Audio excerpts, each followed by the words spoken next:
Dr. Holmes here from Pet Doc Sherlock, where we help people solve the mysteries of pets.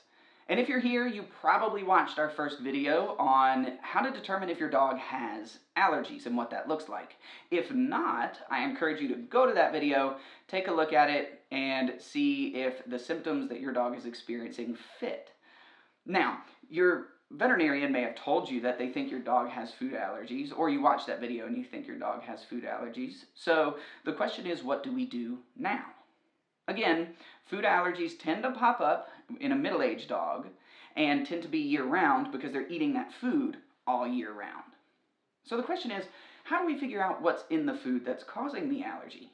Well, the greatest percentage of food allergies for dogs come from the protein. And the protein sources that cause the most allergies, believe it or not, are chicken or beef. A lot of people think that it's the grains, but that's not really true. Yes, dogs can have an allergy to corn. They can have an allergy to soy, but those are very uncommon. So the grain-free thing is kind of because people have a lot of allergies to grains. And grain-free foods right now are linked to heart disease in dogs, so we're a little bit cautious of recommending those. And I have a video about that. If you want to check it out, I'll put the link in the description. But that's beyond the scope of allergies. So back to food allergies. It's likely chicken or beef. But it could be a couple of other components. So how do we figure out what it is? The first thing we have to do is what's called a diet trial. We have to find a novel or new protein and a novel or new carbohydrate. So it's most easy to do this test if your dog has not been on a variety of diets throughout its life. Hopefully they've been on the same food for quite some time. Because if they've been on a bunch of other things, it becomes really difficult to find a protein source that their body's never seen. Because that's the goal. The goal is switch them to a food with a new protein. Say your dog has been eating chicken-based diets its whole life. Well, now we want to switch them to, say, salmon, because that's a fish, it's not another poultry product, and they're less likely to react to that protein. If they were on chicken and rice, we might want to do salmon and potato. But they also make a lot of different diets like venison or duck or kangaroo even. There's a lot of different protein sources out there that your veterinarian can help you find. But again, the goal is to find a new protein, new carbohydrate, so that we can determine if it's the food that your dog was reacting to. If your dog has been on a lot of different diets, it becomes a little bit more of a challenge. And what we then recommend is putting your dog on something called a hydrolyzed protein diet. That's a diet that's been specially created, it's a prescription diet, where the protein source has been broken down to a point where it still may be chicken, but the protein has different, it's a little bit complicated, but different what we call surface proteins on it. So as your dog absorbs that nutrient, absorbs that protein, their body doesn't recognize it as chicken.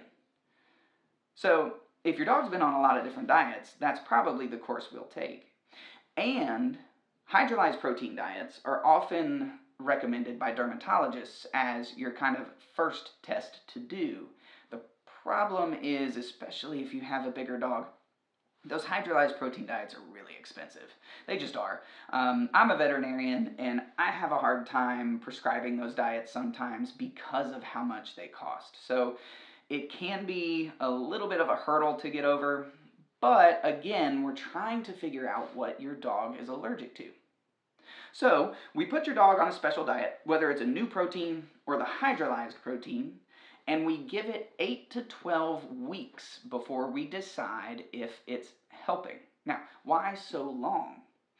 It has to do with how your dog absorbs that protein, how your dog's intestines respond to that protein, and how your dog's organs kind of metabolize all of those nutrients. It's essentially a detox, if you will. You have to put your dog on a new protein source for at least 2 to 3 months to tell if their itch level decreases. Now, what makes this complicated even further is, in that first video I mentioned 35% of dogs have a food allergy and an environmental allergy. So after those 8 to 12 weeks, you have to think, is my dog better or not? And sometimes you think, well, they're still itchy, but are they as itchy as they were before? Because they could have an environmental allergy as well, but they also had a food allergy. We fixed that, but they're still reacting to something in the environment. So at that point, what's helpful is to reintroduce their old diet, and it's called a diet challenge, and see if they become significantly more itchy. And if they do, you go, okay, they definitely had a food allergy, but they also have an environmental allergy that we need to track down. And the other thing is, if they were on a hydrolyzed protein diet, and it's very expensive, and it's too expensive for you to continue throughout their whole life, which is completely understandable, we need to reintroduce new diets very slowly to see if they'll react to that. So say they were on the chicken and rice before. We might say, okay, they did well on the hydrolyzed protein diet. We're going to try to get them on a duck and potato, or salmon and potato, or a number of other things, and monitor them for being itchy.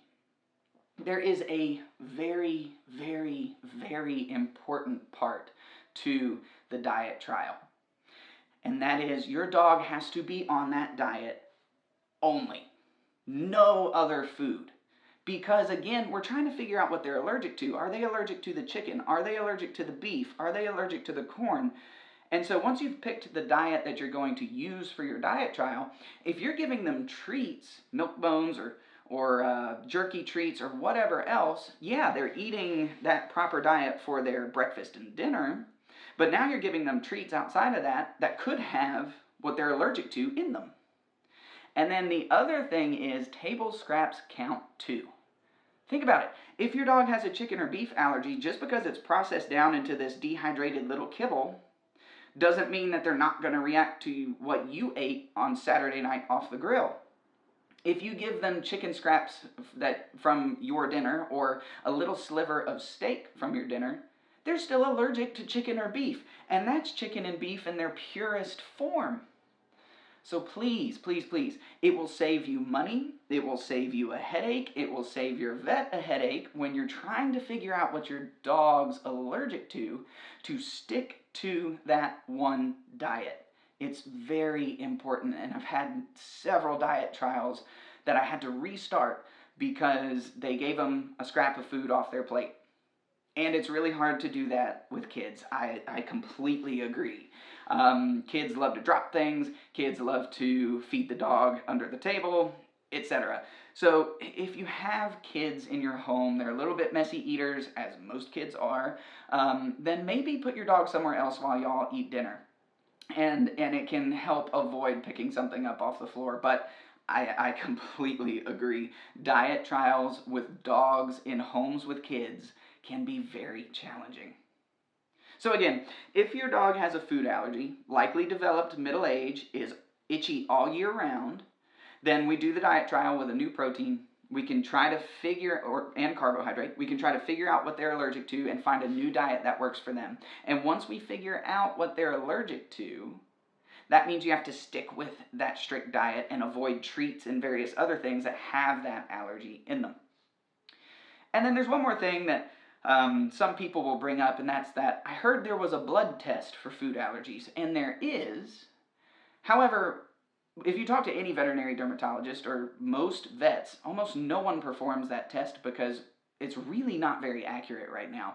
Sure, they may develop one later that is a little bit better, but for right now, we don't rely on those very much. And believe me, if we had a test that could tell us exactly what your dog is allergic to, it would save us the headache of going through a diet trial. I would so much prefer to do a single blood test than have to talk someone through the ins and outs of a diet trial and take the time to do that and hope that we're doing it the right way.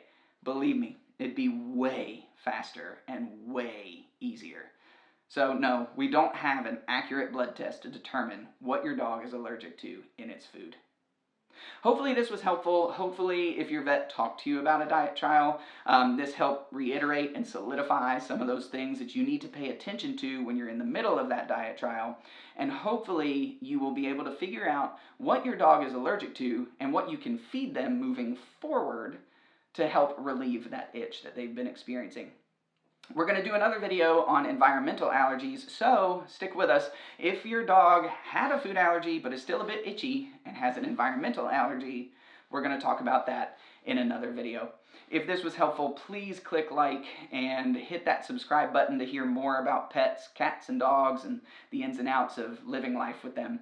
Until next time, keep your pets happy and healthy.